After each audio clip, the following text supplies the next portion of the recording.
Como hacemos cada mes, arranquemos por la inflación. El último dato presentado, acordate que siempre trabajamos con datos del mes previo o inclusive el anterior. En este caso, la última inflación presentada es del mes de junio, la cual dio 1,9%, que es la más baja en el último año y sigue desacelerándose. La que por el momento no estamos viendo bajar fuertemente es la interanual, que acordate que acumula los últimos 12 meses. Hoy por hoy está en un 33,5%. Todo esto nos da una inflación acumulada desde enero de este 2026 hasta día de hoy de estar grabando este video con la última inflación presentada de casi el 17%, 16,8%. Además, en el último mes lo que más subió fue recreación y cultura un 4,2% y vivienda, agua, electricidad, gas y otros combustibles 3,3%. Mientras que los sectores que menos crecieron son comunicaciones un 0,9% y prendas de vestir y calzado 0,4%. Por lo tanto y como resumen, la inflación sigue desacelerándose por lo menos en este corto plazo y también si vemos desde que asumió Milei hasta ahora también vemos esa tendencia bajista. Pasemos ahora al segundo dato que solemos ver mucho los argentinos, que es el tipo de cambio o el dólar. Si bien este video lo estoy grabando unos días antes de que se publique, entonces puede variar un poco, por lo menos hasta el momento prácticamente no hubo variación del dólar. El blue subió un 1%, el MEP 0%, en los bancos una caída del 1%, más o menos si vemos el promedio no se movió prácticamente. Esto, inversores, es un dato bastante positivo por varias razones. Por un lado, no solamente por el hecho de que no suba el dólar suele ser algo positivo, sino también que en el mes de junio sí habíamos tenido una suba bastante fuerte para lo que venían siendo los últimos meses, con lo cual esa suba ya aparentemente, o por lo menos durante el mes de julio, frenó. Pero además de eso, venimos teniendo una fuerte demanda de dólares. ¿Qué significa fuerte demanda de dólares? Que hay mucha gente, o por lo menos mucha plata, muchos pesos queriendo cambiarse por dólares. Y ese mucho peso queriendo cambiarse por dólares hace que, o generalmente debería ser que, el precio del dólar suba. Sin embargo, a pesar de tener mucha demanda, igualmente no está subiendo. ¿Y quién genera esa demanda? Entre otras cosas, el propio gobierno. Por ejemplo, a lo largo de este mes de julio, al momento de estar grabando este video al menos, las reservas subieron casi 2.000 millones de dólares, pasando de 47.000 millones aproximadamente a 49.000 millones. Inclusive, a mediados de julio, el 14 de julio para ser más específicos, el Banco Central de la República Argentina compró más de 500 millones de dólares, que es la compra más grande de dólares en un solo día que se hizo durante el mandato de Javier Milei hasta el momento. Además, lleva más de 130 ruedas comprando ruedas, se le suele decir a, digamos, días hábiles, 130 días hábiles consecutivos comprando dólares y lleva en 2026 más de 12.500 millones de dólares comprados. El Banco Central. Por eso, una vez más insisto, el propio gobierno, el propio Banco Central está generando demanda de dólares, que no lo digo como algo ni bueno ni malo, simplemente es el dato, están comprando dólares y a pesar de eso, el tipo de cambio no está volando por los aires, lo cual es algo positivo. De hecho, muy probablemente de la mano con esto, es decir, que Argentina está comprando dólares, es que el mundo, por decirlo de alguna manera, más específicamente son las empresas calificadoras de riesgo, que en un momentito te voy a explicar bien cómo funciona, pero el mundo está viendo con mejores ojos a Argentina y esto ya viene pasando desde hace varios meses atrás. Pero vamos por partes. Hay distintas empresas que son estas empresas calificadoras de riesgo que lo que hacen es ver cuánto riesgo hay en prestarle plata a un país. No solamente a países, hay empresas también y demás, pero en este caso son países. Por lo tanto, a vos te ponen una calificación como si fuera el colegio. Digamos una calificación más yankee, que es la A sería un 10, la B sería un 9 y así sucesivamente vamos cayendo. No es tan así, en realidad hay AAA, AA, A-,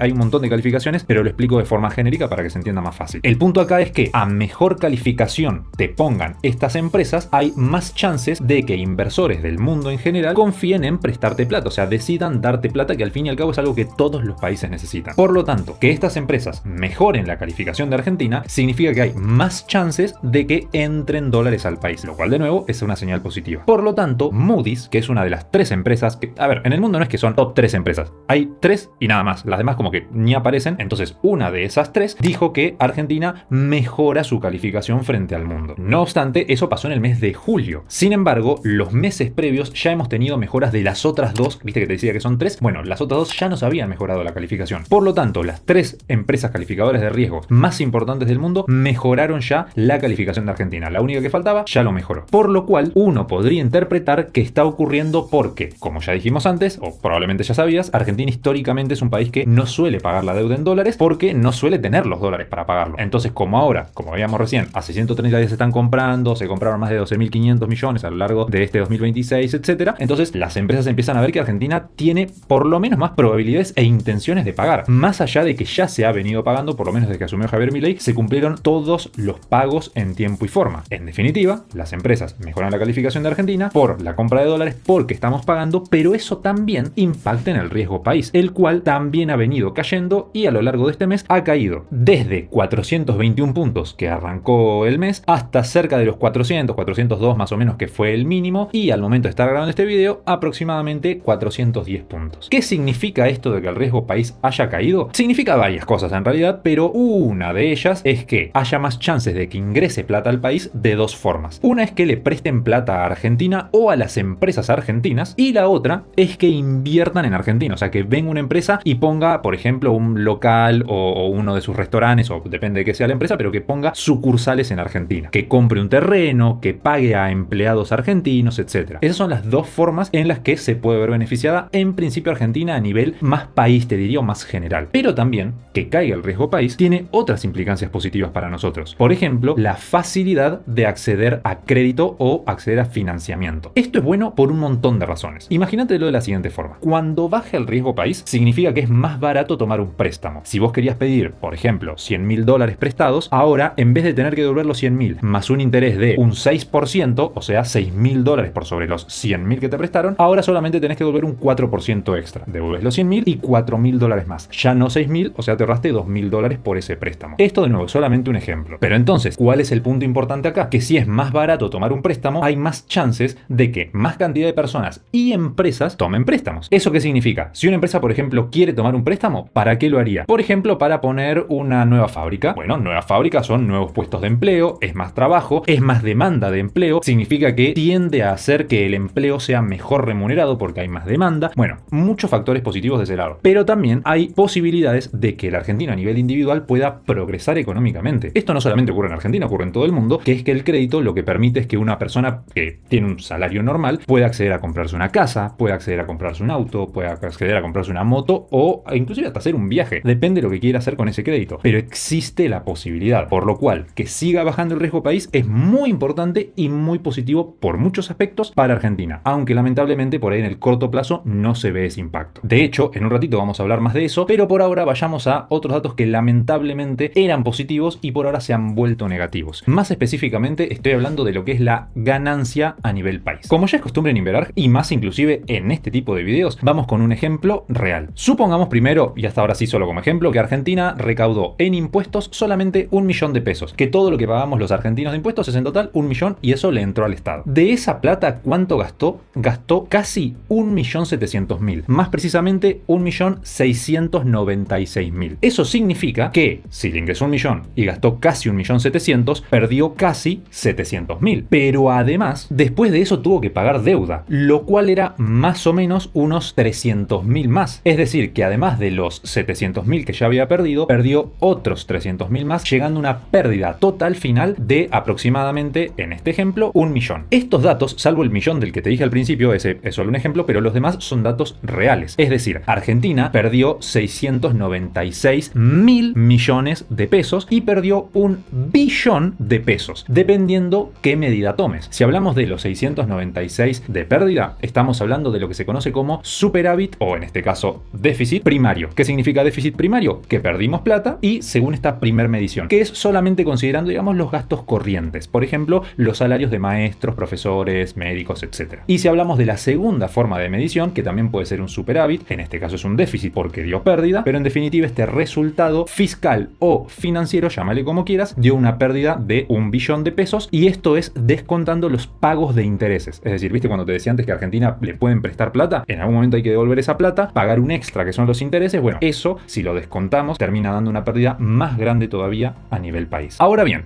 ya que conoces el dato, analicemos si esto es bueno o malo o no. Si este canal fuera un partidista, digamos, si fuera, por ejemplo, kirchnerista, yo te diría, no, mirá, que Milei, que se basaba en el superávit y ahora perdió plata, malísimo, pésimo, ¿verdad? Y si estuviera del otro lado, si fuera un canal por ahí más que apoya a Milei, te diría algo como, bueno, no, pero es solamente uno, entre muchos meses, no pasa nada, está todo bien. Y a ver, ¿es un poco así? Sí, porque es verdad que te caiga una vez no significa que sea malo, porque vos ya venías de muchos meses buenos, pero así todo, yo creo que es más lo que muestra este resultado que cualquiera de las dos opciones que dije recién. No me quedo con ninguna de las dos, no me parece ni pésimo, ni tampoco me parece como algo a ignorar, sino que más bien lo que me muestra el dato es que hay como una gran debilidad, por decirlo de alguna forma, en este superávit que venía teniendo Argentina. Argentina venía ganando plata todos los meses, o prácticamente todos los meses, y ahora que pierda plata, como te digo, muestra esta debilidad de ese superávit. Significa que ante cualquier mínima cosita que pueda pasar, pierde plata. Por ejemplo, imagínate que vos todos los meses pudieras ahorrar 1.000 pesos. 1.000 pesos pesos hoy en Argentina es un ahorro muy pequeño. Entonces, si un mes tenés un gasto mínimo extra que tenés que hacer, te querés comprar un alfajor, ya pasaste de ahorrar, aunque sea un poquitito, a perder plata. Un poquito así está Argentina. Igualmente, esto pasó, o al menos el gobierno se apoya en eso, y también tiene bastante sentido, entonces podría ser por un retraso, digamos, en el pago del impuesto a las ganancias. Para quienes no sepan, este impuesto se paga una vez por año y se tenía que pagar ahora en el mes de julio. Ese pago se postergó para agosto, o sea, las empresas y las personas físicas también lo pueden pagar en agosto. O sea que esto que se tenía que recaudar antes ya no se va a recaudar, se recauda después, y bueno, por eso dio un mes de aparente pérdida, pero se recuperaría después. Por eso digo, no me parece una señal negativa, no me parece súper problemático el dato en sí, pero sí me muestra la debilidad del superávit. Y ahí, ahora que lo estoy pensando, una pregunta lógica que te podrías hacer del otro lado es: Ariel, ¿y de qué me sirve saber que el superávit es débil? En realidad, en principio no te sirve de nada más que para estar alerta, porque si el gobierno no logra mantener el superávit, ya sería una señal muy negativa. Porque vos pensalo así, hay como dos patas fuertes en las que se puede sostener un gobierno: la macroeconomía y la microeconomía. Idealmente, en un escenario utópico, las dos tendrían que estar bien, pero no suele pasar. Entonces, la microeconomía es cómo te va a vos, cómo le va al argentino de a pie promedio, mientras que la macroeconomía es cómo le va al país en general. Si baja el riesgo país, vos no estás teniendo un mejor sueldo. Si el tipo de cambio se mantiene, vos no estás teniendo un mejor sueldo. Y si la inflación cae, vos no estás teniendo un mejor sueldo. Para que vos tengas una mejor microeconomía, tenés que ganar más, tu sueldo tiene que ganarle a la inflación, etc. Por lo tanto, el gobierno actual se apoya mucho en la macroeconomía, porque desde que asumió Milei, Argentina paga la deuda en tiempo y forma, bajo el riesgo país, tenemos superávit fiscal la mayoría de los meses, etc. Así que está muy apoyado ahí. Si eso le empieza a ir mal y empieza a temblar un poco, por lo menos lo que ve el inversor. Y vos acordate que las inversiones son meramente especulación. Así que si el gobierno de Javier Milei empieza a perder fuerza en la macroeconomía, probablemente lleguen menos inversiones, te suba la tasa para tomar un crédito, bueno, haya menos oportunidades laborales porque empresas ya no quieren apostar en Argentina, etcétera, etcétera, etcétera. Por eso te digo que es como un dato para estar atentos, ver qué pasa. Por ahora es un dato negativo, no pasa nada, vamos a ver si los meses posteriores se mantiene en positivo y se acabó. Por ahora, como te digo, a seguirlo nada más. Obviamente, inversores, no tienen que seguirlo ustedes paso a paso si no quieren, simplemente se suscriben, activan la campanita, es totalmente gratis, y el mes que viene ven el video de en qué invertir en septiembre, que vamos a publicar como hacemos todos los meses, y ahí van a ver cómo siguen estos datos. Gracias de ya, y por ahora continuemos. Cerrando entonces esta parte del resultado fiscal, financiero, bla bla bla, Argentina en un mes particular le fue mal, perdió plata, pero si vemos el cierre total del primer semestre, o sea, los primeros 6 meses del año, vemos que Argentina igualmente ganó plata, a pesar de en junio haber perdido. En pantalla te voy a dejar cuánto ganó Argentina hasta ahora en porcentaje contra el PBI. También te dejo los objetivos totales que tiene a lo largo del año. Está bastante bien encaminado, no estamos tan cerca, pero estamos más o menos en un punto medio, lo cual significa que va bien Argentina en ese caso, pero igualmente hay que ver cómo sigue. Pasemos ahora a otra de las formas de ver cuánta plata entra y sale del país. Esta vez la balanza comercial, que mide cuánto exportamos, o sea, cuántos productos sacamos del país y nos pagan por comprarlos en dólares, o por el otro lado las importaciones, que es cuántos dólares pagamos nosotros al exterior para que entren productos. Así que cuántos dólares entran y cuántos dólares salen. Exportamos, es decir, vendimos y por ende entraron dólares, más de 9.000 millones de dólares en total, mientras que las importaciones fueron levemente superiores a 6.800 millones de dólares. El resultado final, en este caso el resultado comercial, nos da un superávit, o sea que entraron más dólares de los que salieron, de más o menos 2.200 millones de dólares durante el dato presentado, que es el mes de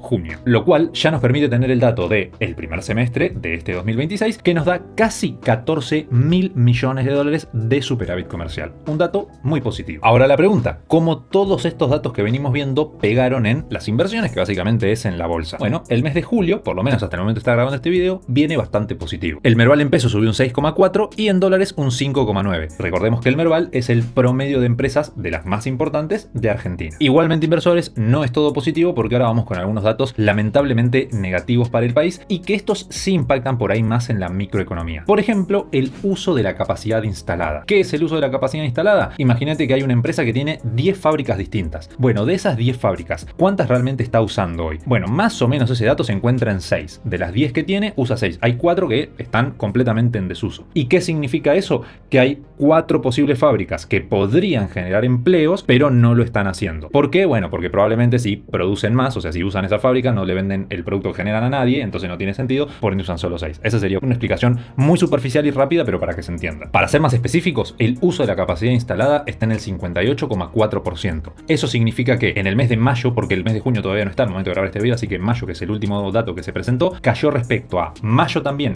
pero del año previo, del 2025, y también cayó respecto al mes previo, es decir, a abril de este 2026. Así que si lo comparamos contra el mes previo o contra el mismo mes pero del año anterior, en ambos casos da una caída. No olvidemos igual que esto es un promedio, es decir, vos tenés sectores como el petróleo, que se utiliza el 88, redondeamos en el 90% de la capacidad instalada, y después tenés otros sectores, por ejemplo, metalmecánica, están en menos del 40%, o sea, más de la mitad está sin usarse. ¿Qué produce todo eso? Que el estimador mensual de actividad económica, el EMAE, también caiga. En realidad, si vemos el dato de mayo, subió un 0,2%, pero si hacemos las comparativas contra meses previos, años previos, etcétera, viene en caída. Frente a abril cayó un 0,5% y es la segunda caída mensual consecutiva. Abril respecto a marzo había caído un 1,5% y, como te decía recién, mayo respecto a abril un 0,5%. Igualmente, como dato positivo, si vemos lo que va del año, o sea, de enero a mayo, que son los datos que se presentaron, este indicador por lo menos viene con un dato positivo, con un crecimiento en total del 1,7%. Las mayores subas fueron de los sectores de minería, electricidad, gas y agua y agro, mientras que las mayores caídas fueron de pesca, industria manufacturera y comercio. No obstante, vuelvo a recalcar,